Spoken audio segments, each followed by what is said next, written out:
Hello, and welcome to The Sleepy Mind. Tonight, we are going somewhere that is, in one sense, very close to home. Closer, perhaps, than anywhere we have traveled before.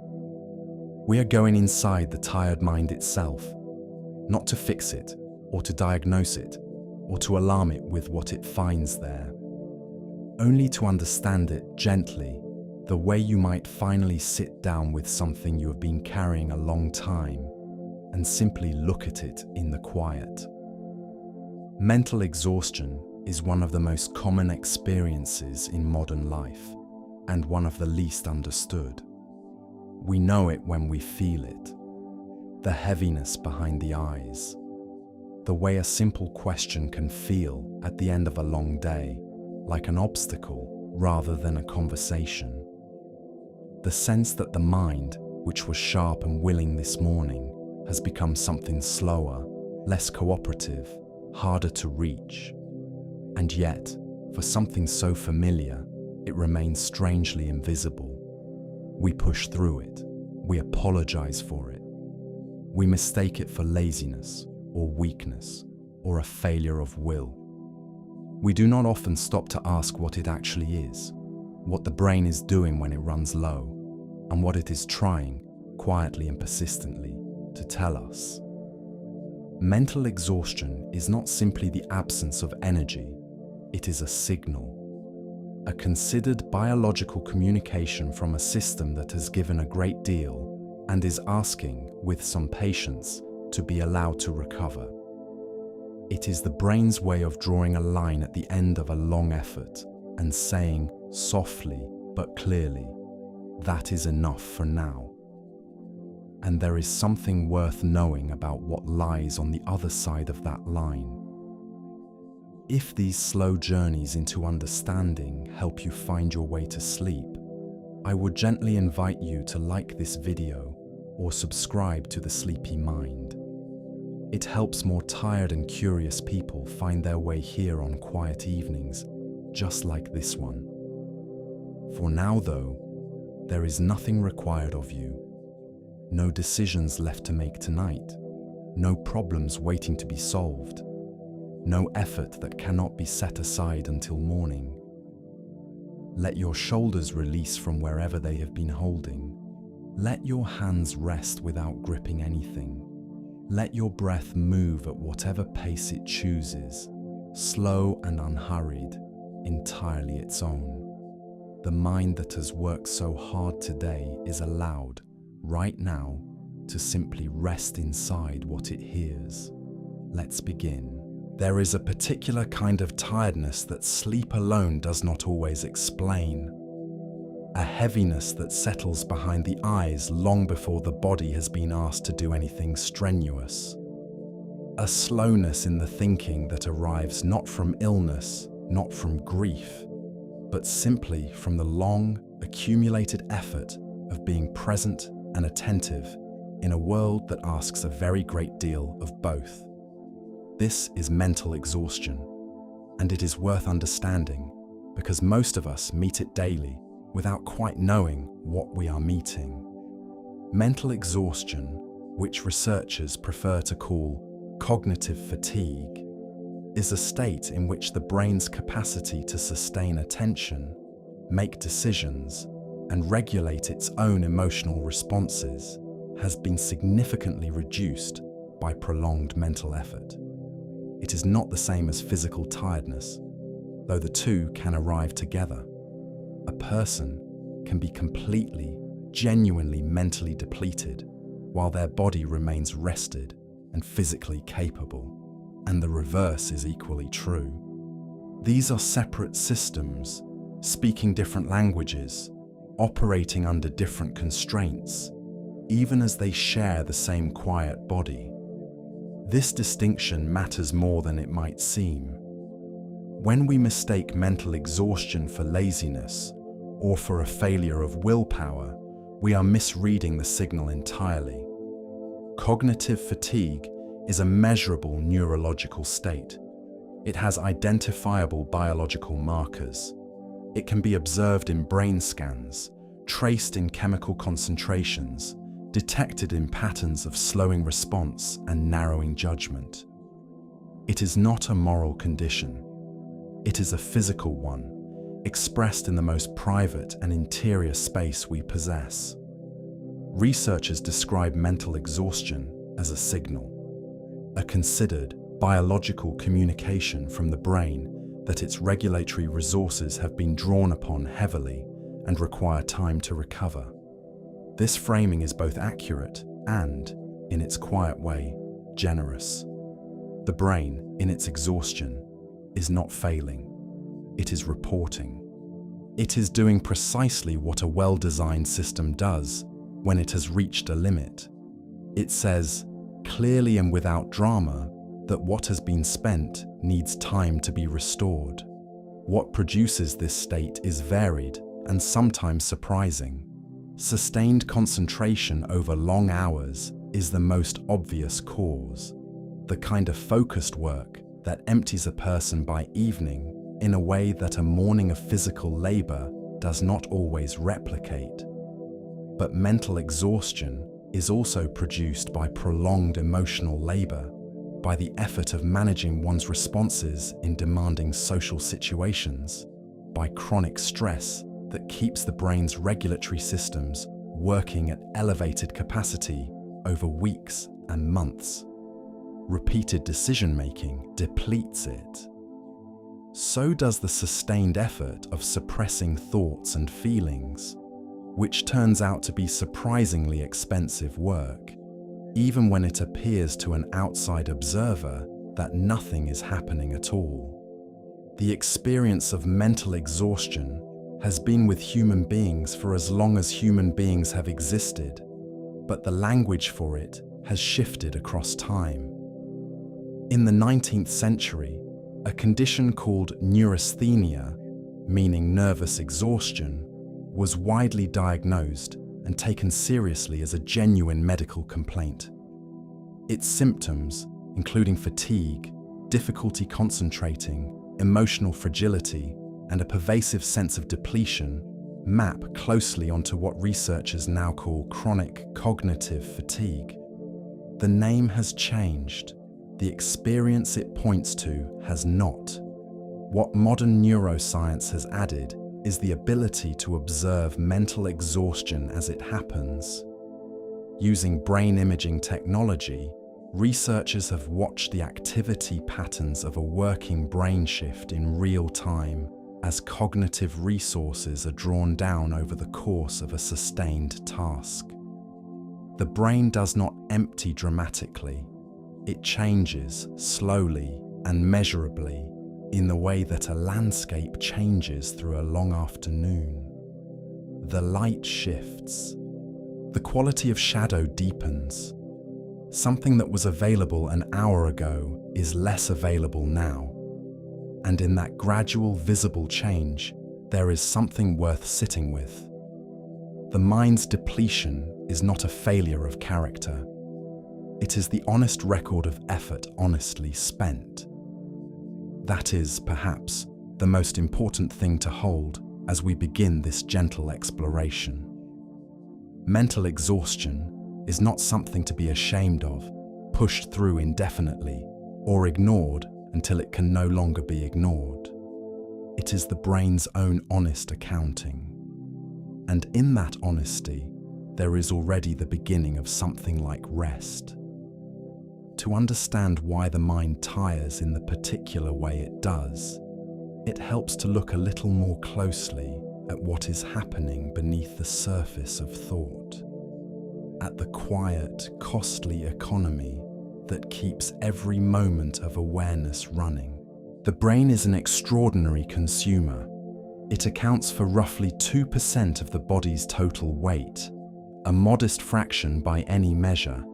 And yet at rest, it draws upon approximately 20% of the body's total energy output. It is the most metabolically expensive organ in the body, proportionally speaking, by a considerable distance. And it runs this expense continuously, whether or not a person is actively doing anything that appears to require effort. This appetite is not incidental. It reflects the sheer scale of what the brain is always doing, even in apparent stillness. Processing incoming information, maintaining the baseline activity of billions of neurons, regulating the body's internal states, holding in readiness the vast, quiet architecture of memory, language, spatial awareness, and emotional monitoring that makes a human life navigable. None of this is free. All of it has a cost.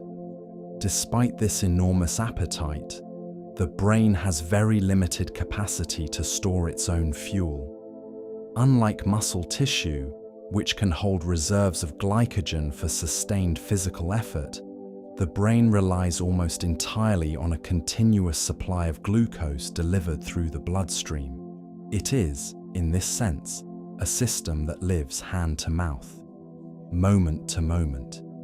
It cannot stockpile what it needs. It must receive it constantly in order to continue. During demanding cognitive tasks, certain brain regions increase their energy consumption substantially, pulling more glucose and oxygen from the blood than they would at rest. The regions most involved in focused attention, in sustained reasoning, in the management of complex information, draw particularly heavily on this supply. And while the brain as a whole continues to consume energy at roughly its usual rate, the redistribution of that energy toward regions under heavy demand creates local conditions of depletion that have measurable effects on how those regions function. One molecule sits at the center of this story. A chemical called adenosine, which is a byproduct of neural activity, accumulates in the brain the longer a person is awake and working. As adenosine levels rise, the subjective experience of mental heaviness increases. The thinking that felt clear and accessible in the early morning begins to feel, by the late afternoon, like something that has to be pulled rather than simply done. This is not imagination, it is chemistry. The brain is literally tracking its own output, and the accumulation of adenosine is part of how it does so. Adenosine is part of what researchers call the brain's sleep pressure system. It is one of the primary chemical signals that tells the brain, with increasing insistence as the day progresses, that rest is not optional but necessary. This pressure builds throughout the day. It is why the hours after lunch can feel so gentle and slow. Why the late afternoon has a particular weight to it that the morning does not carry. Caffeine, which so many people reach for precisely in those heavy hours, works by blocking adenosine receptors in the brain. It does not remove the adenosine that is accumulated. It does not address the underlying tiredness. It simply, temporarily, prevents the brain from sensing what is already there. When caffeine's effect fades, the full weight of accumulated adenosine is felt at once, often arriving as a sharp and particular kind of depletion that feels different from ordinary tiredness precisely because it has been held at bay and now arrives all at once.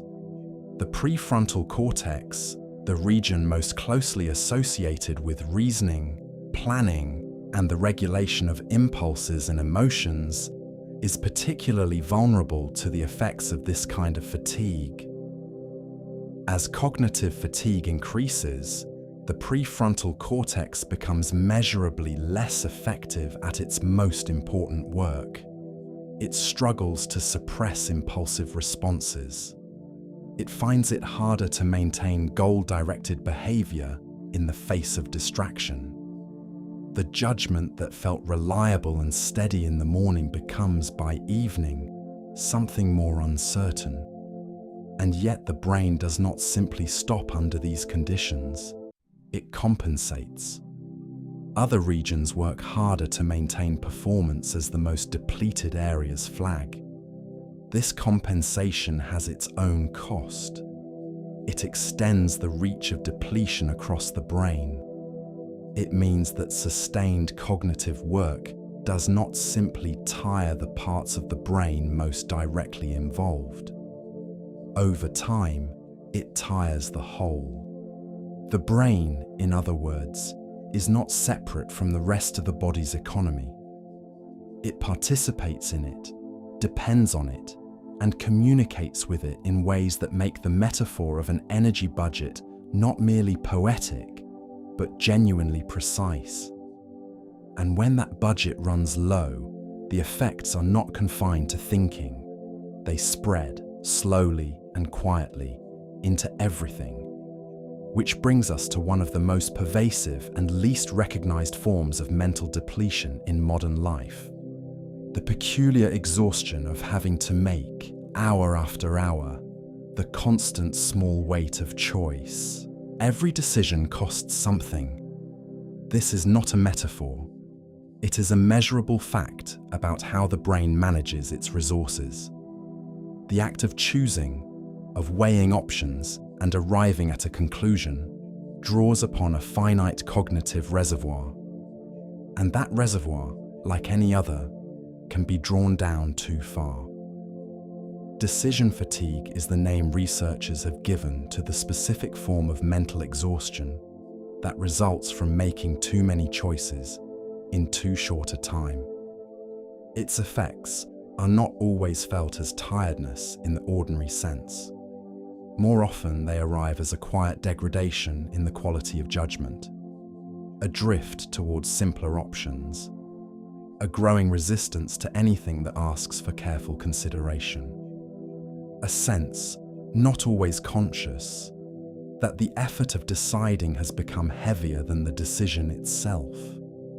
The evidence for this effect is both extensive and, in some of its particulars, quietly startling. A study of experienced judges found that favorable decisions were significantly more likely in the early part of the day and immediately after breaks than at the end of long sessions. The judges themselves were almost certainly unaware of this pattern. Their judgment felt continuous to them. It appeared from within to be as careful and considered at the end of a session as at the beginning. But the data told a different story. Exhausted decision-making does not announce itself. It simply narrows. What happens as decision fatigue deepens is not simply that decisions become worse. The brain, in its depletion, tends to adopt one of two strategies when asked to choose. It either defaults to the easiest available option, the path of least resistance, regardless of whether it is actually the best choice, or it avoids the decision entirely. Neither response is irrational from the brain's perspective. Both are energy-conserving strategies deployed by a system that is running low. They become problems only when the decisions being made or avoided carry genuine consequences. There is a particular cruelty in the way decision fatigue distributes itself across a day. The trivial choices arrive alongside the important ones with complete indifference to their relative weight. Choosing what to eat for breakfast draws upon the same reservoir of decision-making capacity as choices of genuine consequence. The brain does not allocate its resources according to what matters most. It allocates them in the order things arrive, which means that the person who has spent the morning on 100 small decisions may arrive at the large one with less capacity than they realize and less than the moment deserves. Some people who are required to make many high-stakes decisions each day have arrived, through experience and necessity, at a practical response to this. They reduce trivial choices wherever possible. They simplify their clothing, their meals, their routines, not out of indifference to these things, but out of a considered desire to preserve their decision-making capacity for the moments that genuinely require it. The reduction of small choices is, in this reading, a form of preparation, a way of arriving at what matters with something still in reserve. The experience of decision fatigue is often perceived not as tiredness at all, but as something more diffuse and harder to name. Irritability, a vague sense of being overwhelmed by things that seemed manageable this morning. A resistance to questions, even gentle ones. The mind in decision fatigue does not feel depleted in the way a tired body does. It feels instead like something has gone slightly wrong with the texture of the day. Like every request for attention costs slightly more than it should. Understanding this does not eliminate the exhaustion, but it changes the relationship to it. The mind that is too tired to choose well is not a weak mind. It is a mind that has been working. The fatigue is the record of that work, and the rest that follows is not an indulgence, but a restoration of the very capacity that made the work possible. There is, running through all of this, a question worth sitting with quietly. What exactly is happening in the brain itself as this depletion deepens? What are the physical traces of a mind that has given too much? Neuroscience has recently offered some answers that are, in their quiet way, illuminating. For a long time, the mechanisms of mental fatigue remained a matter of inference. Researchers could observe its effects, measure its behavioral consequences, trace its contours through careful experiment. But the physical substance of it, the actual biological events unfolding inside the brain as fatigue deepened, remained largely out of reach. That began to change with a study published in the journal Current Biology in 2022, which found something concrete and measurable at the heart of cognitive exhaustion. After prolonged cognitive work, concentrations of a neurotransmitter called glutamate were found to be elevated in the lateral prefrontal cortex, the brain region most closely associated with sustained reasoning and cognitive control.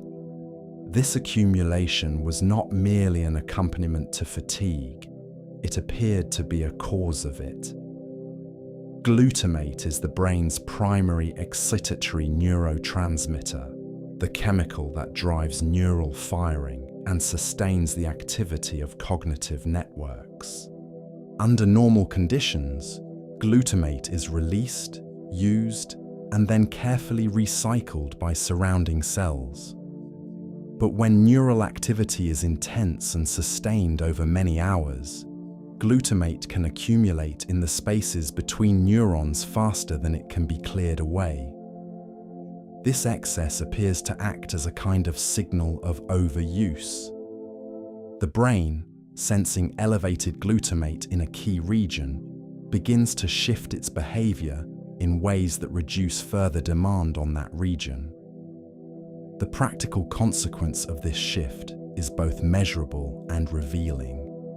Participants in the study who showed elevated glutamate concentrations in the prefrontal cortex were more likely to prefer low-effort tasks and to favor immediate, smaller rewards over larger rewards, requiring patience and sustained engagement.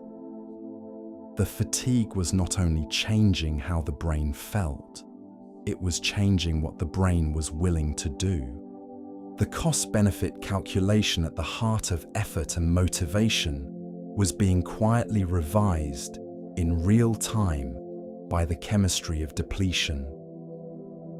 This is significant because it suggests that the tendency to reach for easier things at the end of a long day, to choose the simple meal, the unchallenging entertainment, the path of least resistance, is not a failure of character or discipline. It is a response to a genuine internal signal. The brain under cognitive load is not being lazy. It is following its own chemistry toward the conditions that allow recovery.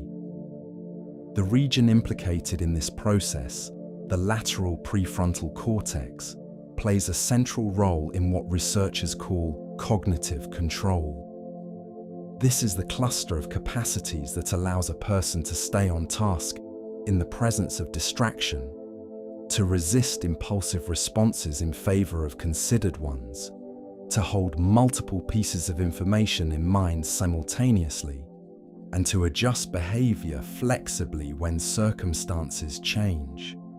When this region is depleted, none of these things become impossible, but all of them become harder, and some of them become unreliable in ways that the person experiencing them may not fully perceive. This is one of the more unsettling aspects of cognitive fatigue. Performance and the perception of performance often diverge. People who have been awake and working for many long hours consistently overestimate their own cognitive performance on objective tests. The brain, in its tiredness, loses some of its capacity to accurately monitor its own functioning. The very tool used to assess the quality of thinking has itself been compromised. There is something quietly humbling in this. The confidence that arrives with fatigue is not a sign that the tiredness has passed. It may be a sign that the monitoring system has gone offline. Brain imaging studies have shown that as fatigue increases, regions of the brain that are not the primary sites of a task begin to increase their own activity, working harder to compensate for the reduced efficiency of the depleted areas. The brain, under cognitive load, does not simply thin out its effort. It redistributes it, drawing on additional resources to maintain performance. But this redistribution is not free. It draws down the overall system. It is the neural equivalent of borrowing against a reserve to maintain the appearance of solvency. The cost arrives later, and it arrives as exhaustion. The brain, in its tiredness, is speaking a precise language. The chemistry of fatigue is a form of information, carefully calibrated, delivered through the particular texture of a slow and heavy afternoon. To hear it clearly requires, first, a willingness to listen. And listening, it turns out, is a skill that benefits greatly from understanding what it is one is hearing. But cognitive fatigue is not only a story of thinking and deciding. Some of its deepest and most persistent forms arise not from the labor of reasoning, but from the quieter, more invisible labor of feeling. There's a kind of tiredness that arrives not from working hard, but from feeling carefully for a very long time, from holding oneself in a particular emotional register, or managing the emotional states of others, or simply attending to the constant and unacknowledged labor of carrying a household or a family or a team inside one's awareness throughout the day. This is emotional exhaustion, and it is as genuine and as depleting as any other form of cognitive fatigue. Emotional exhaustion was first described systematically as a component of burnout, the state of chronic depletion that develops when prolonged stress is not met with adequate recovery. But it exists well short of clinical burnout, in the ordinary texture of days that ask too much from the emotional regulation systems without offering enough by way of restoration. The sociologist Ali Hochschild gave a name, in 1983, to one of the primary generators of this kind of exhaustion. Emotional labor, as Hochschild described it, is the effort required to display emotions that differ from what one actually feels, particularly in professional or social contexts. The customer service worker who maintains warmth through difficulty, the nurse who holds steady in the presence of suffering, the teacher who stays patient through the 20th repetition of the same question. Each of these requires ongoing neural effort to manage the gap between the internal experience and the outward expression. That effort has a cost. Studies of professions that require sustained high levels of emotional labor show elevated rates of exhaustion and burnout with consistent and striking regularity. Nursing, teaching, social work, and emergency response work all place extraordinary demands on the emotional regulation systems. Not because the people who do them are constitutionally fragile, but because the work itself is genuinely costly in ways that are invisible in the same way that all interior labor tends to be invisible. The amygdala, the region of the brain most centrally involved in processing emotional information and generating emotional responses, becomes progressively less effective at regulating those responses under conditions of chronic stress and mental fatigue. This contributes to the emotional reactivity that often accompanies exhaustion. The small frustrations that would ordinarily pass unremarked become, in a tired and depleted brain, genuinely hard to manage. Not because the person has lost proportion, but because the neural systems that ordinarily handle such things quietly and automatically are running at reduced capacity. The irritability of exhaustion is not a character flaw, it is a symptom.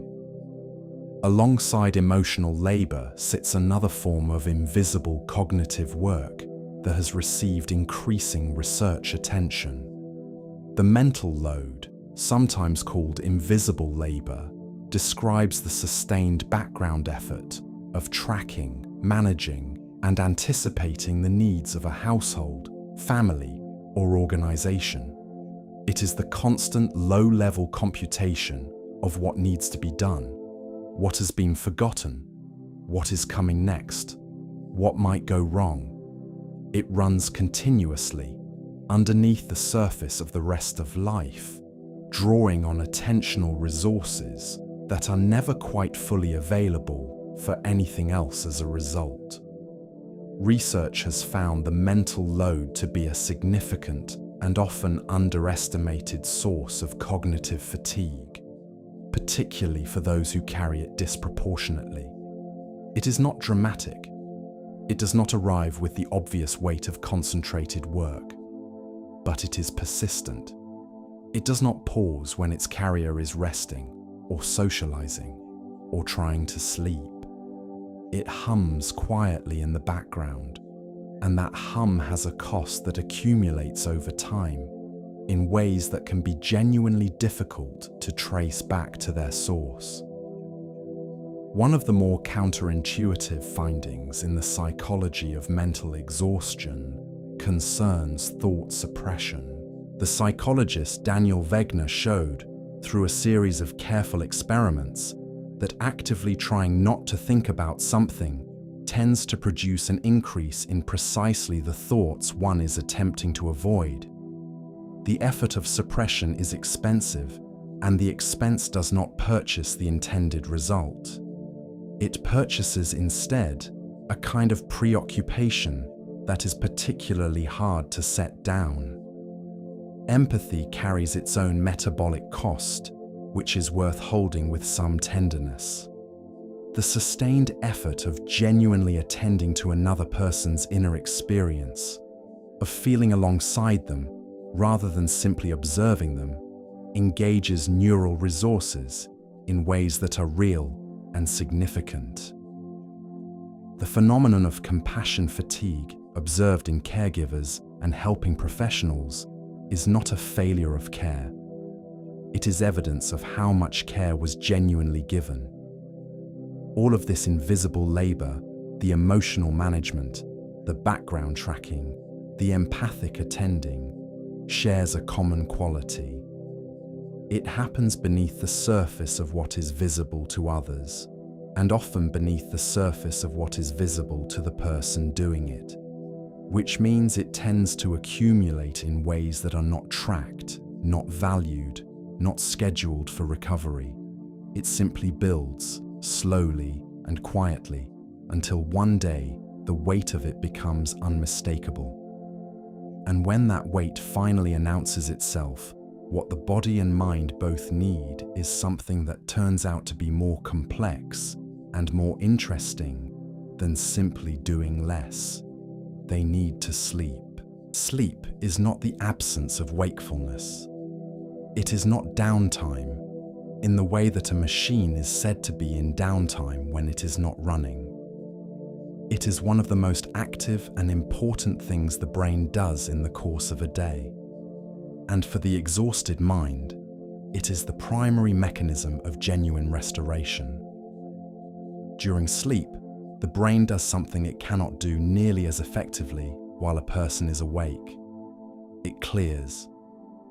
In 2012, neuroscientist Maiken Nedergaard and her research team described a network of channels in the brain called the glymphatic system. This system, which had not previously been identified, expands significantly during sleep, allowing cerebrospinal fluid to flow through brain tissue in a kind of sustained washing motion that removes metabolic waste products accumulated during the day's activity. Adenosine, the byproducts of intense neural firing, the chemical residue of hours of sustained thought. The glymphatic system is dramatically more active during sleep than during wakefulness. Some researchers describe it as the brain's cleaning cycle, a phrase that is simple and accurate and manages to make something rather extraordinary sound entirely matter of fact. The brain, every night, cleans itself. And the quality of that cleaning, the thoroughness of that removal, depends heavily on the quality of the sleep in which it occurs. Deep, slow-wave sleep, the kind that arrives in the earlier part of the night's sleep cycle, is particularly associated with the clearance of waste products and the restoration of cognitive function. This is the sleep that is most easily disrupted by stress and anxiety. The sleep that tends to be shorter in people who are already mentally exhausted, which creates a particular irony. The sleep most needed by the depleted brain is also the sleep most likely to be undermined by the conditions that led to the depletion in the first place. A single night of poor sleep produces cognitive impairments that researchers have compared, with some precision, to the effects of moderate alcohol intoxication. Attention narrows, working memory becomes less reliable, emotional regulation degrades, decision-making loses its quality. These are not subtle effects. They are measurable and significant. And yet people operating under sleep deprivation consistently underestimate the degree of their own impairment. They feel, from inside the compromised state, more capable than they are. Chronic partial sleep deprivation, defined as consistently sleeping 1 to 2 hours less than the body requires, produces something more insidious. The cognitive impairment accumulates over days and weeks into a progressive deficit that the person carrying it has typically normalized. They have adapted to feeling this way. They no longer notice how much less is available to them than was available before. The standard against which they measure their own functioning has quietly shifted. There is some gentleness available in the smaller interventions. A nap of 10 to 20 minutes, taken in the afternoon or whenever fatigue is acute, has been shown to partially restore cognitive performance, even in significantly depleted people. the restorative effect appears to begin before the body has entered deep sleep. Something about the simple permission to rest, even briefly, seems to offer the brain a degree of recovery that cannot be achieved through continued, effortful wakefulness. The relationship between mental exhaustion and sleep is not one-directional. Exhaustion promotes sleep, drawing the mind toward rest with increasing insistence as depletion deepens. But anxiety about exhaustion, about being too tired, about not sleeping enough, can disrupt the very sleep the mind is reaching for. The mind, in trying too hard to sleep, makes sleep harder to find. This is a cycle that many exhausted people know intimately, and knowing its shape, understanding what it is and why it operates, is one of the quieter first steps toward interrupting it. Not all rest is created equal, and not all recovery looks the same. Research has found that certain kinds of rest are more genuinely restorative for the mentally exhausted brain than others. Activities that engage the brain's default mode network gently, the network associated with quiet mind wandering, daydreaming, and the soft, unstructured processing that happens when nothing in particular is being required, appear to support recovery in a way that passive screen consumption does not. The idle walk, the quiet hour with nothing scheduled, the slow looking at something that asks nothing in return. This finding points towards something that environmental psychologists have been studying carefully for several decades. A theory about where and how the mind most genuinely recovers. A theory that begins, quietly, with the particular quality of a walk through trees. In the 1980s and 1990s, a pair of environmental psychologists named Rachel and Stephen Kaplan developed a theory about why certain environments seem to restore the tired mind in a way that others do not. Their framework, known as attention restoration theory, remains one of the most carefully studied and practically relevant accounts of cognitive recovery available. At the center of their theory is a distinction between two kinds of attention. Directed attention is the effortful, focused kind. The attention required to follow a complex argument, to complete a demanding task, to resist distraction in the presence of something more interesting than the work at hand. It is willful. It is tiring. And according to the Kaplans, it is a finite resource that depletes with use and requires genuine rest to recover. The other kind they called involuntary attention. This is the effortless, gentle engagement that arises naturally when something is interesting or pleasing without requiring deliberate effort to attend to it. The way the eye follows a bird in flight, the soft, willing focus that a moving flame draws out, the quiet absorption that settles over a person watching a river go past. This kind of attention is not effortful. It asks nothing. And because it asks nothing, it allows the directed attention system, the laboring, willing, effortful part of awareness, to rest and quietly restore itself. Natural environments are considered restorative in this framework precisely because they generate involuntary attention so reliably and so gently. A garden does not demand that you look at it carefully. A stand of trees does not require your concentration to be beautiful.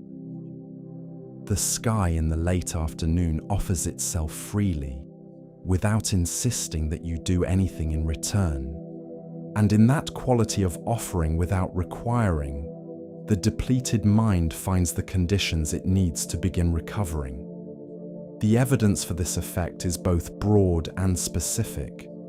Studies have found that even brief exposure to natural environments, a park, a view of trees from a window, a short walk along a riverbank, produces measurable improvements in attention and cognitive performance afterward. In one study, a walk in a natural setting improved performance on tests of directed attention by approximately 20% compared to a walk of the same duration in an urban environment. The difference was not in the distance walked or the physical effort involved. It was in the quality of the environment encountered. The Kaplans described 4 properties that characterize a genuinely restorative environment. The first is a sense of being away from ordinary demands, a feeling of stepping outside the usual context of effort and responsibility, even temporarily. The second is a quality they called fascination, the gentle, undemanding interest that an environment can generate without requiring effort from the person within it. The third is extent, a sense that the environment extends beyond the immediate field of attention, that there is more to it than can be fully taken in, which produces a quality of spaciousness. The fourth is compatibility, a sense that the environment fits the person's inclinations and needs, that it is asking them to do what they are naturally inclined to do in that moment. The concept of soft fascination deserves a particular pause. It describes the quality of gentle, effortless interest that a natural scene, moving water, the patterns of light through leaves, a fire burning quietly in a room, consistently produces. It holds attention without demanding it. It engages awareness without depleting it. It is, in this sense, the opposite of the kind of attention that most of daily life requires. And in that opposition, it offers the weary mind a form of rest that looks, from the outside, like simply being somewhere pleasant. What it actually is, beneath the surface, is restoration. There is something quietly important in the implication that the mind does not recover most effectively from effort by doing nothing at all. It recovers by being held by something that requires nothing, by environments and experiences that offer interest without insistence, by the particular generosity of the natural world, which has never been in the business of demanding anything from anyone. That recovery can take many forms. Some of them are as simple as a slow walk through a green space. Some require, over time, a more fundamental shift in the way a life is organized. When the accumulation of depletion becomes chronic rather than occasional, the restoration required is of a different order, and the condition that results from that accumulation has a name and a shape worth understanding clearly. There is a point at which the ordinary rhythm of depletion and recovery breaks down, where tiredness that should resolve with rest does not resolve, where a good night of sleep and a quiet weekend leave the person emerging from them feeling no closer to replenished than they did before, where the distance between the life being lived and the capacity available to live, it has grown too large to be closed by ordinary means. This is burnout, and it is a state distinct from tiredness in ways that matter.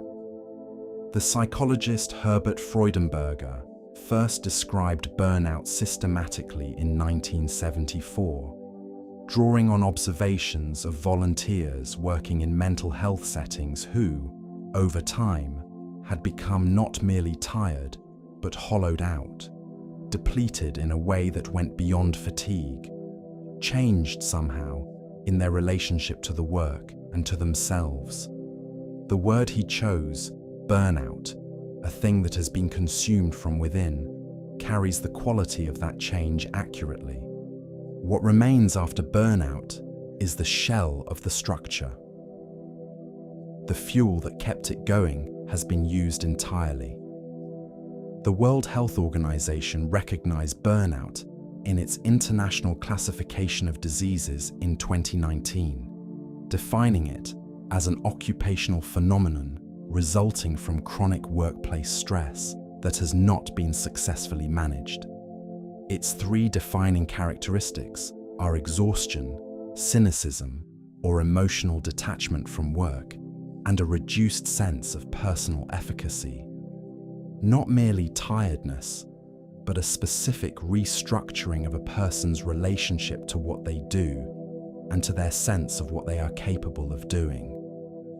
Burnout differs from ordinary tiredness in a way that is both important and, for those experiencing it, often painful to recognize. It does not resolve with a single night of rest. It does not respond to a short holiday in the way that ordinary fatigue does. Recovery from clinical burnout typically requires months, not days, of deliberate change to workload, to environment, and to the patterns of thought and behavior that contributed to the depletion. This is not a failure of the person recovering. It is the honest requirement of the condition. Research using brain imaging has found structural differences in the brains of people with burnout compared to those of healthy controls. Not merely functional differences, not simply patterns of activity that could shift with rest and recovery, but changes in the physical structure of brain tissue. Reduced density of grey matter in areas associated with emotional regulation, decision-making, and the management of stress. This does not mean burnout cannot be recovered from. It means it is something real and substantial enough to leave a physical mark. The amygdala, the brain's primary structure for processing threat and generating emotional responses, undergoes specific changes in burnout. People with long-term burnout tend to show a larger and more reactive amygdala than healthy controls. The emotional alarm system, through prolonged overuse, becomes more sensitive, not less. It fires more readily. It takes longer to return to baseline after activation. The very structure most responsible for the stress response has, through chronic stress, become more prone to triggering it. There is a particular cruelty in the way burnout perpetuates itself. The depletion of cognitive resources that defines burnout impairs the very reasoning and motivation that would be required to make the changes necessary for recovery. The person most in need of change is the person least equipped to initiate it. The exhaustion that calls for rest makes the planning of rest harder. This is not weakness. It is the structural difficulty of chronic depletion. Understanding it is the beginning of being able to see the way out. Burnout is not confined to any particular culture or era, but certain cultural contexts make it more likely. In Japan, the concept of karoshi, meaning death from overwork, has been recognized as a cause of mortality since the 1980s. It is not a metaphor. It is a documented medical and legal category. The recognition that sustained overwork can be lethal in the most literal sense. This recognition does not itself solve the cultural conditions that produce it, but it names something that needs to be named. What the research on burnout makes clear, taken together, is that chronic mental exhaustion is not simply an intensified version of ordinary tiredness. It is a different condition, with different causes, different mechanisms, and different requirements for recovery. It deserves the seriousness we would bring to any other condition that changes the brain and the body in ways that take time and deliberate care to address. But before the mind reaches that point, before chronic depletion has set in, the body carries the earliest signals of cognitive overload in ways that are easy to overlook. Mental exhaustion does not live only in the mind. It lives in the body too, speaking its own particular language. The separation between mind and body is a useful convention, and in many ways, a deeply misleading one. Mental exhaustion does not stay in the head. It moves through the whole body, leaving its trace in places that might not immediately suggest themselves as the consequence of too much thinking. The physical symptoms of mental exhaustion are various and, once understood, recognizable.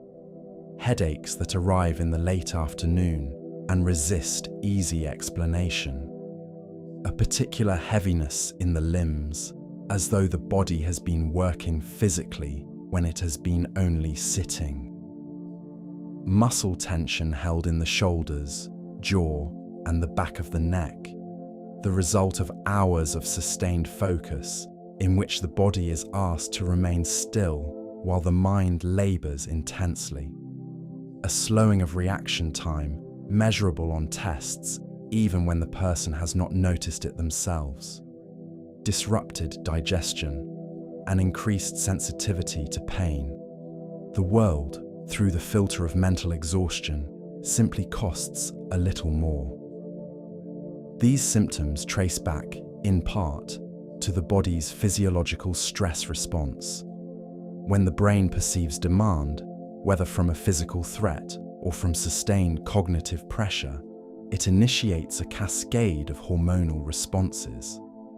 Cortisol and adrenaline are released from the adrenal glands. The body is primed for action. Under conditions of acute stress, this priming is beneficial. It sharpens attention, accelerates reaction time, focuses the mind on what is immediately relevant. It is the body's way of rising to meet something that requires its full capacity. The problem arises when this response is activated repeatedly and for prolonged periods without the physical discharge it was evolved to accompany. The body primed for action, sitting at a desk.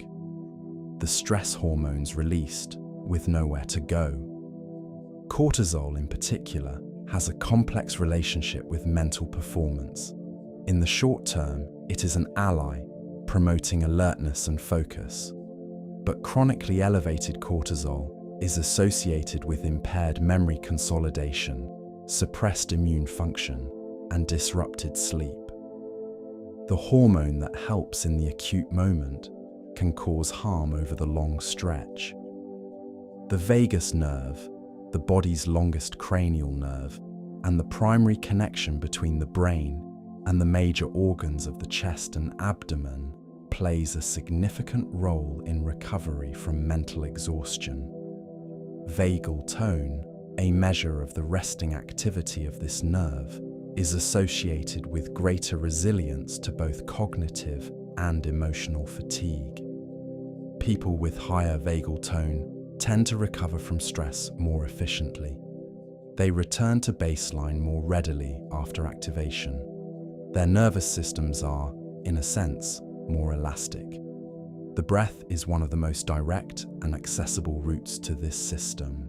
Slow, deliberate breathing, particularly with an exhalation that is longer than the inhalation, activates the vagus nerve and promotes a shift from the stress response state toward the rest and digest state that the body uses for recovery. This shift has measurable effects. It reduces heart rate. It lowers cortisol levels. It measurably reduces the subjective symptoms of cognitive fatigue. The breath, available always, practiced quietly, is not a small thing. Heart rate variability, a measure of the beat-to-beat variation in the heart's rhythm, serves as a useful window into the state of the whole system. A heart that varies its rhythm fluidly between beats reflects a nervous system that is responsive, adaptable, and well recovered. A heart that beats with rigid regularity reflects a system under strain, with less reserve available. Chronic mental exhaustion is consistently associated with reduced heart rate variability. The heart, in its quiet rhythm, carries information about the cost of a depleted mind. The immune system joins this picture as well. Mental exhaustion activates the body's inflammatory response, a system ordinarily recruited for physical injury and infection. Elevated inflammatory markers have been found consistently in individuals with long-term burnout, and the immune system's capacity for its own proper work is reduced under chronic psychological stress. Studies have found that people under sustained cognitive and emotional pressure mount weaker immune responses, including reduced ability to respond effectively to vaccines administered during high-stress periods. The body and the mind, in other words, share a budget. They draw from the same reserve. When one is depleted, the other is not unaffected. And this sharing of resources continues across the entire lifespan, from the first years of childhood to the last, changing in quality and character, but never fully resolving into something that can be ignored. Mental exhaustion is not an exclusively adult experience. Children experience cognitive fatigue with the same physiological reality as adults, even though its outward presentation looks quite different.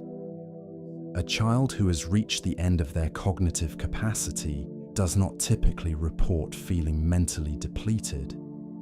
They show it instead in the behavior that surfaces when regulation becomes too expensive to maintain. Irritability that arrives without apparent cause. Sudden difficulty following instructions that were manageable an hour earlier. A collapse in the quality of sustained play or attention. Tearfulness over small things. These are not failures of character or discipline.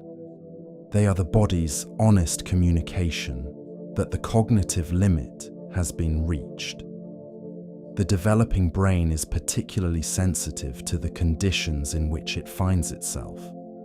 Research suggests that prolonged exposure to cognitive overwhelm during childhood, the kind that arrives from environments of chronic stress, excessive demands on attention, or persistent emotional insecurity, may affect the development of the very systems responsible for stress regulation.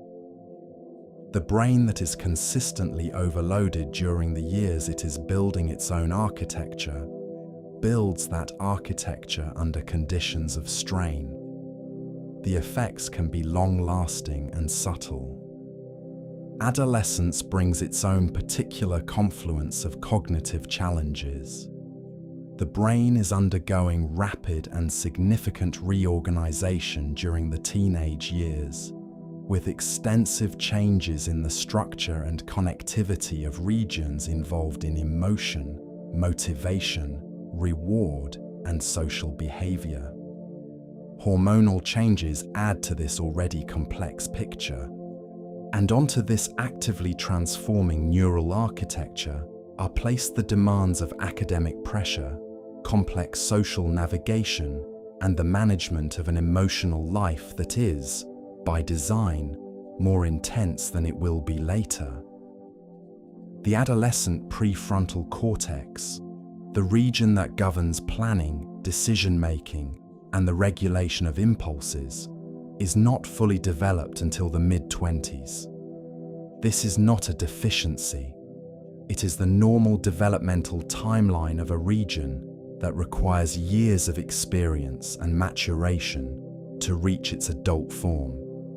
But it means that adolescents are managing the demands of a complicated and often demanding world using a regulatory system that is, by any measure, still under construction.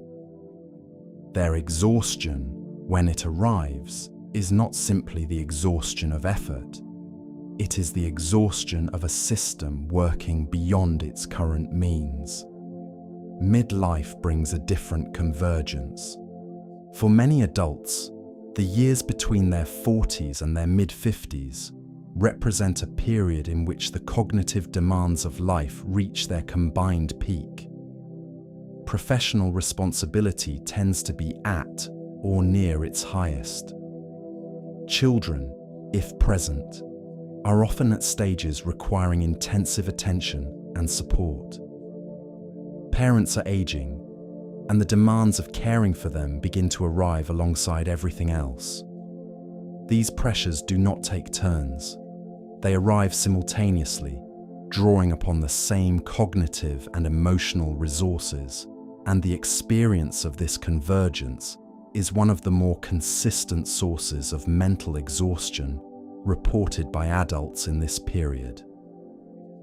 Older adults experience cognitive fatigue in ways that differ meaningfully from younger people. Research suggests that aging adults may reach their fatigue threshold more quickly on tasks requiring rapid information processing, the kind of high-speed mental work that draws heavily on processing speed and working memory.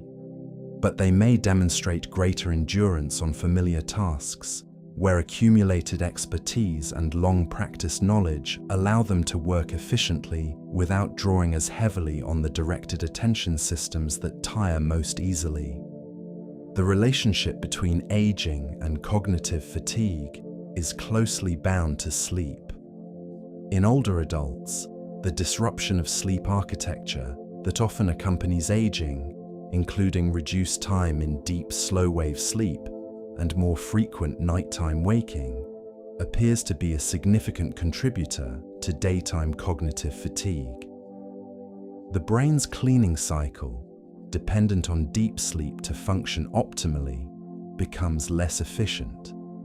The residues of the day's neural activity are cleared less completely, and the fatigue that results carries, in this case, something of the accumulated cost of nights that did not fully restore what the days had spent. Across all of these stages, from the child whose exhaustion arrives as a sudden storm of behavior, to the older adult whose fatigue sits quietly in the bones of the afternoon, the underlying story is consistent. The mind has limits. Those limits change in character and location across a lifetime, but they never disappear. And understanding them, at whatever stage of life one finds oneself, is a form of self-knowledge that serves in both practical and profound ways. Understanding what helps is the natural next question. And here, the research offers something genuinely hopeful. Rest is not the same as doing nothing. This is a finding worth pausing on, because it sits in quiet contradiction to one of the most common implicit assumptions about recovery from mental exhaustion. The assumption that stillness is restoration, that the absence of effort is the presence of rest. Research distinguishes carefully between passive rest, lying down without sleeping, watching something without engagement, being physically still while the mind continues its ordinary labor, and active rest, which involves gentle, low-demand engagement that supports recovery in ways that passive stillness does not always achieve. A slow walk, a quiet hour in a garden, the unhurried preparation of a simple meal.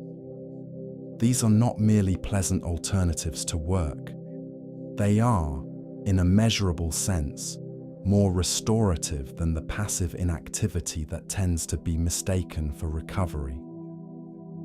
Exercise occupies a particularly interesting position in the story of mental exhaustion. Physical exertion, which might seem counterintuitive as a remedy for depletion, has been consistently found to reduce cognitive fatigue and restore the mental capacities most affected by it. Even moderate aerobic exercise improves mood, sharpens attention, and increases the performance of working memory, with effects that persist for several hours after the exercise has ended.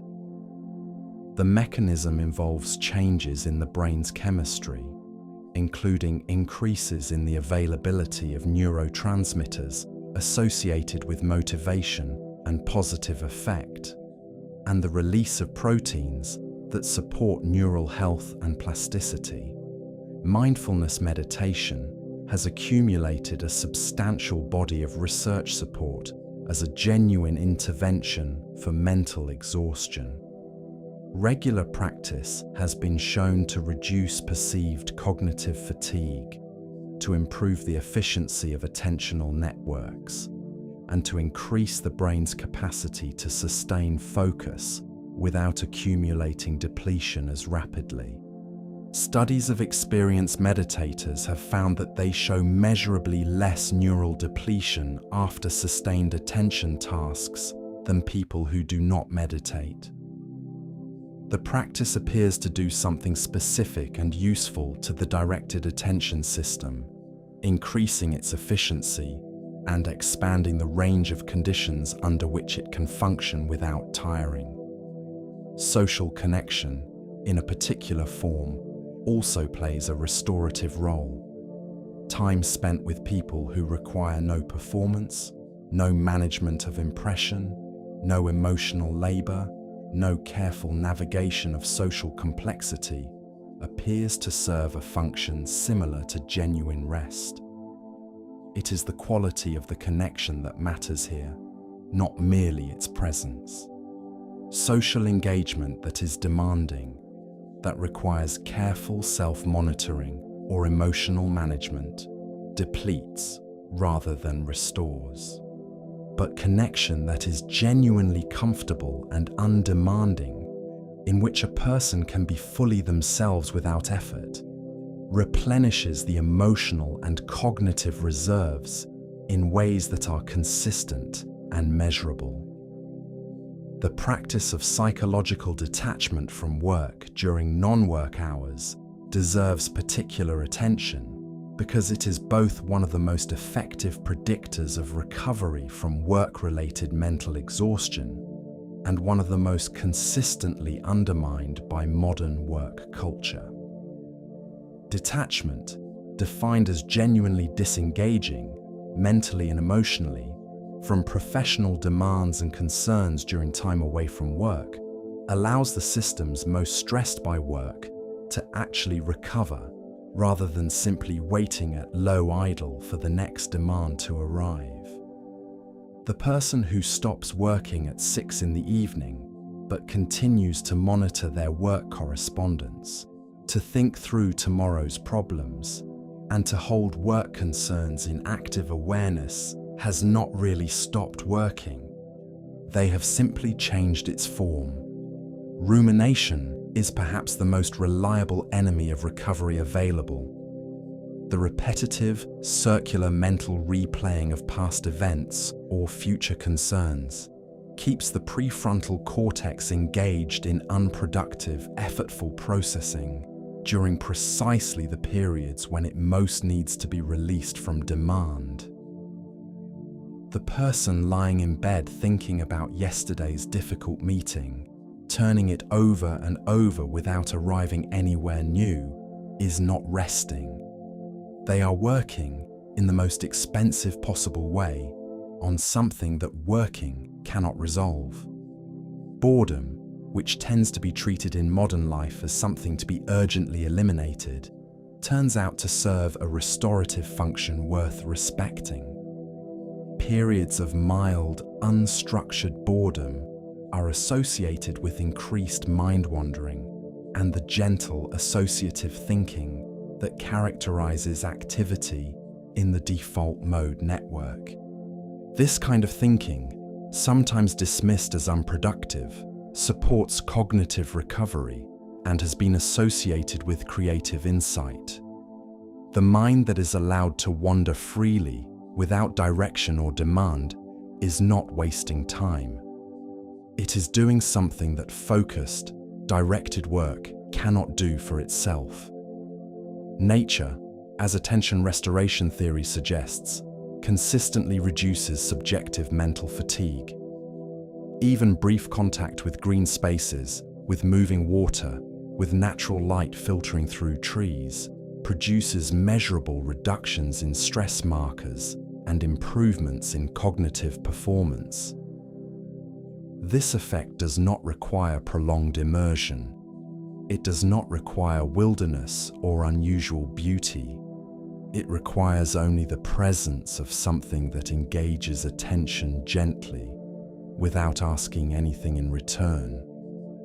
What does not help, or at least helps considerably less than is commonly assumed, is passive screen consumption. The scrolling through information that has become the default activity of tired evenings. It is not rest. It does not engage the default mode network in the gentle, wandering way that supports recovery. It keeps the mind in a state of low-level directed attention, processing and responding without the depth of engagement that would make it meaningful. It tires without restoring. Many people who spend their evenings this way go to bed feeling, in a particular and recognizable way, more depleted than when they sat down. The shape of genuine recovery, taken from the research in its totality, has a quality that is worth sitting with. It is not dramatic. It does not require extraordinary effort or elaborate intervention. It requires more than anything the simple permission to be genuinely present in something that asks very little. And that permission, it turns out, is more difficult to give ourselves than it might seem. Mental exhaustion does not only visit those who are overworked or under-rested, it also arrives unexpectedly in the middle of creative work. And the relationship between depletion and creativity is one of the quieter paradoxes in all of this. Creativity and cognitive fatigue have a relationship that resists simple description. It is not merely that one impairs the other, though under certain conditions it does. It is that the two can occupy the same mental space in ways that are, at close inspection, more interesting and less straightforward than the simple story of capacity and depletion would suggest. Mental exhaustion impairs the analytical, focused, effortful thinking that carries out systematic reasoning and careful evaluation. This much is consistent and well documented. The prefrontal cortex, depleted by prolonged cognitive work, is less effective at the kind of tight, sequential processing that step-by-step analysis requires. In this sense, mental fatigue is plainly an obstacle to certain kinds of creative work, particularly the kind that requires sustained, precise effort over long hours. But creative insight does not always arise from that kind of thinking. Some of it arises from precisely the opposite, from the loose, associative, wide-ranging mental activity that tends to emerge when the brain is not being tightly directed, when the vigilant management of thought by the prefrontal cortex relaxes slightly, when the mind is allowed to wander freely across its own landscape, making connections that effortful directed attention would typically pass over or dismiss as insufficiently rigorous. Research has found that people are more likely to experience creative breakthroughs at moments of low alertness, in the early morning before full wakefulness has arrived, or in the late evening when the day's tension has softened. This is not because tired thinking is good thinking. It is because the reduced inhibitory control of a slightly tired prefrontal cortex allows associations to surface that would ordinarily be suppressed. The mind, slightly loosened from its own management, can surprise itself. The incubation effect in creativity research describes what happens when a person steps away from a problem they have been working on effortfully and allows their mind to wander. Solutions that focused attention fail to find have a way of presenting themselves during this period of apparent inactivity, arriving not through effort, but through the quiet associative processing that the resting mind continues to perform below the threshold of conscious awareness. Stepping away is not giving up. It is changing the kind of work being done. Artists, writers, and composers have described the experience of creative flow in terms that speak directly to this complexity. Flow states, which tend to be characterized by effortlessness, deep absorption, and a suspension of self-consciousness, are simultaneously some of the most rewarding experiences available, and afterward, some of the most depleting. The work felt effortless. The fatigue is real. Research on creative professionals has found a consistent pattern.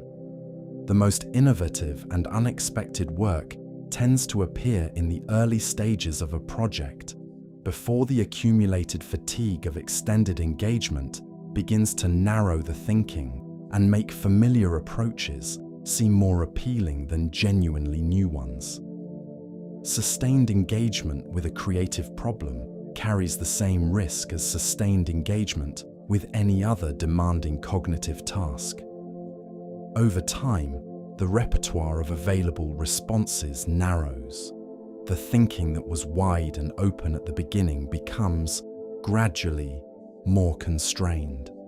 There is something in this that suggests a rhythm rather than a choice between creativity and rest. The mind that rests genuinely returns to its work with a freshness that sustained effort cannot manufacture.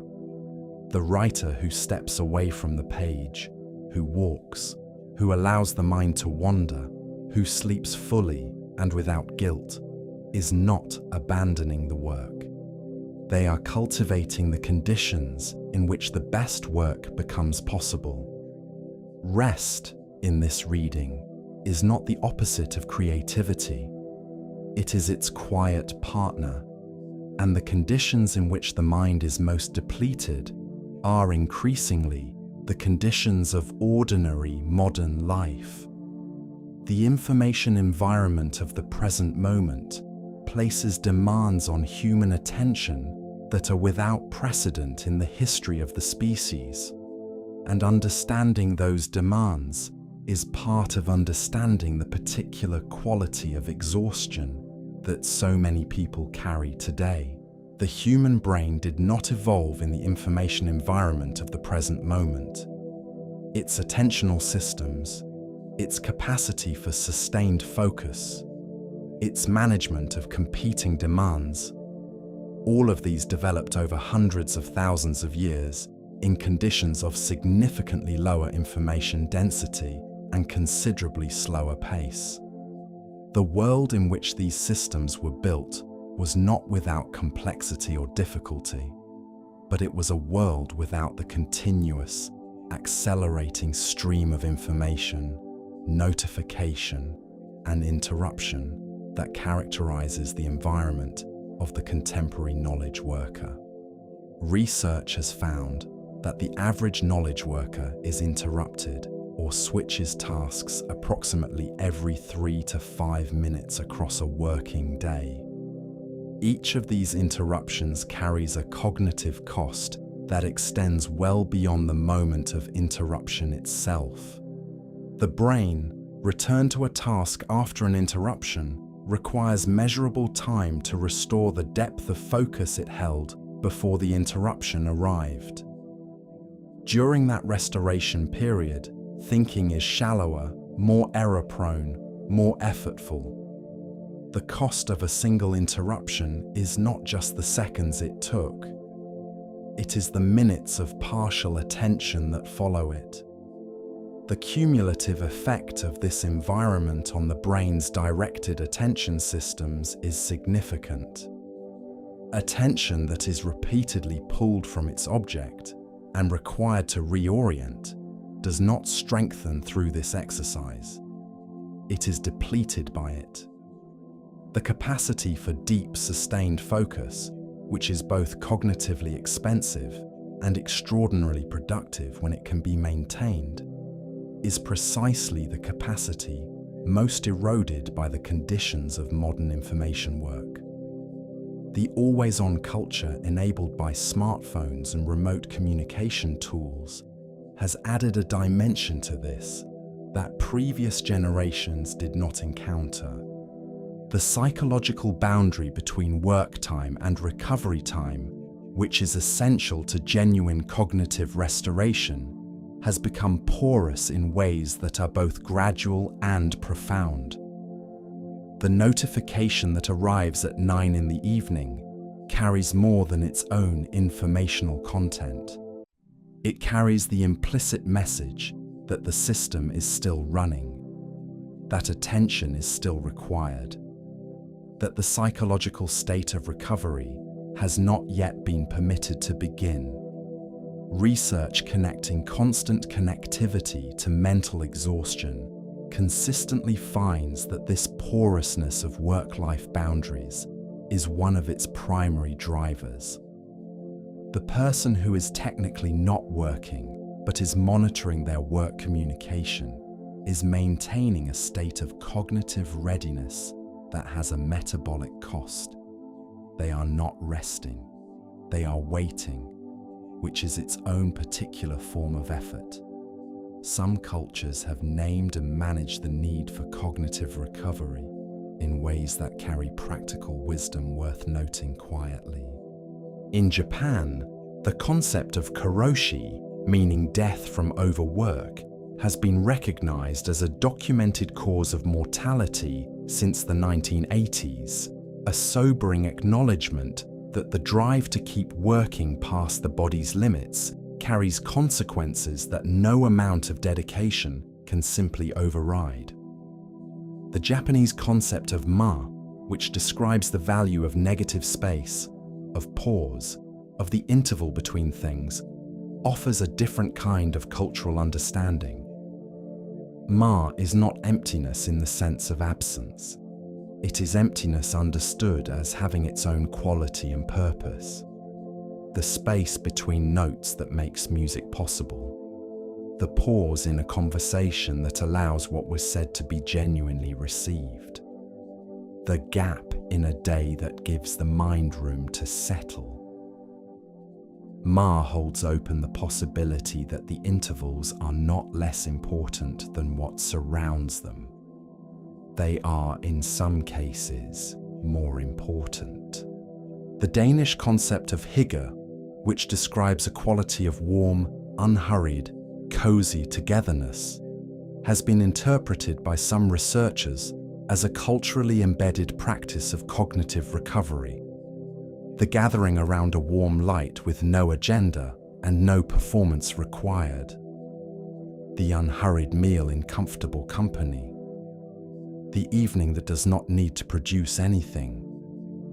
These practices, built into the cultural texture of certain societies, serve functions that the individual, left to manage their own recovery in isolation and without cultural support, tends to find much harder to access. Many traditional cultures have organized daily life to include structured periods of rest, storytelling, communal gathering, or ritual that serve functions closely analogous to what attention restoration theory describes as restorative experience. These are not primitive arrangements waiting to be replaced by more efficient alternatives. They are, in many cases, sophisticated adaptations to the genuine biological requirements of human attention and recovery. The insight that rest must be built into the structure of a day, not found in its leftover corners, is neither new nor complicated. It is simply, In the modern world, increasingly difficult to act upon, but it is possible. And the first step toward it is the same as the first step toward any genuine change. Understanding what it is that needs to change and why, clearly enough that the change begins to feel not like deprivation, but like return. A return to what the mind and body have always known they needed, even when the world around them made that need very difficult to honor. Which is perhaps exactly where you find yourself tonight. Returning in the quiet of this hour to the rest that the day could not quite offer. Letting the long weight of it begin, gently and without hurry, to release. As we come gently to the end of this long and quiet exploration, let it all settle for a moment before it fades. We traveled somewhere close to home tonight. We went inside the tired mind itself, not to fix it or to alarm it, but to understand it with the same steady care that the mind, at its best, brings to everything it meets. We learned that mental exhaustion is not a failure. It is a signal, a precise and honest report from a system that has given much and is asking, patiently, to be allowed to recover. We looked at the brain's energy economy, at the slow accumulation of adenosine in the hours of a working day, at the particular vulnerability of the prefrontal cortex to the weight of sustained effort. We followed the chemistry of depletion into the lateral prefrontal cortex, where glutamate builds quietly after long hours of cognitive work, and watched how the brain, in that state, begins to revise its own calculations about what is worth attempting. We sat with the invisible labor of emotional management and the unacknowledged weight of the mental load, all the background tracking and anticipating and attending that runs beneath the surface of a day without ever quite announcing itself. We moved through sleep and its extraordinary work of clearing and restoring. We walked, briefly, through a stand of trees with Rachel and Stephen Kaplan, and understood why soft fascination is not a luxury but a genuine biological need. We looked at burnout not as weakness, but as the honest consequence of a system asked to operate too long without the restoration it requires. We felt the body's participation in all of this, the cortisol, the vagus nerve, the quiet testimony of a heart's rhythm. We traced the experience of exhaustion across an entire human life, from the child whose depletion arrives as a sudden behavioral storm to the older adult, carrying the particular fatigue of nights that did not fully restore what the days had spent. And underneath all of it, running through every cluster like a thread of the same quiet color, was one consistent truth. The mind needs what it needs, not as a weakness, not as an inconvenience, as a fact of being alive and thinking and feeling in a world that asks a great deal of both. There is nothing you need to do with any of what you heard tonight. The mind will keep what it finds useful. It always does, without being asked. You do not need to remember the names or the studies or the mechanisms. You only needed to hear, in whatever way the hearing lands, that the tiredness you carry is real and legitimate, and not something to be argued with or overridden or apologized for. If these slow evenings with the sleepy mind offer you something worth returning to, you are warmly welcome to leave a like, or subscribe, or share a quiet thought in the comments. It helps more tired and curious people find their way here, one soft night at a time. And if sleep has not yet arrived, there is another gentle journey waiting for you on the screen. Another quiet door into a subject worth knowing, ready whenever you are. eyes are already heavy, let them close now. Let the whole of this evening go. The way a dinner scene clears in the hours of deep sleep, slowly, completely, without effort. Let your shoulders release whatever they have been holding. Let your jaw unclench. Let your hands rest exactly where they are, without gripping anything, without needing to hold on. The brain that worked so hard today is allowed right now to stop. Not because you have done enough, though you have. Not because the day is finally over, though it is. But because rest is not something that has to be earned. It is something the body and the mind have always known how to do when they are simply given permission to begin. Let that permission be here now, in this breath, and this one, and this one. Sleep